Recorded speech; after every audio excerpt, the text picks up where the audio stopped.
السلام علیکم میرے سارے دوستوں، آج ہم حضرت فاطمہ رضی اللہ تعالیٰ کی زندگی کا ایک واقعہ سنیں گے۔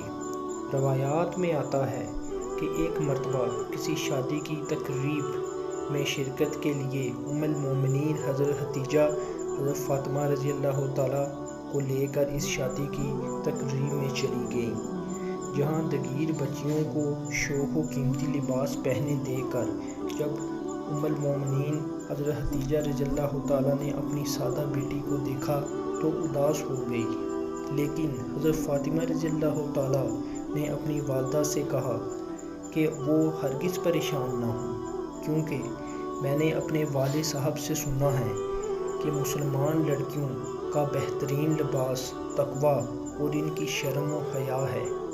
ام المومنین نے جب اپنی بیٹی کی یہ بات سنی تو ان کو بے اختیار گلے لگا لیا۔ امید کرتا ہوں کہ آپ کو میری یہ ویڈیو پسند آئی ہوگی۔ اس طرح کی اور ویڈیو دیکھنے کے لیے میرے چینل کو سبسکرائب کیجیے۔ ملتے ہیں اگلی ویڈیو میں۔ اللہ حافظ۔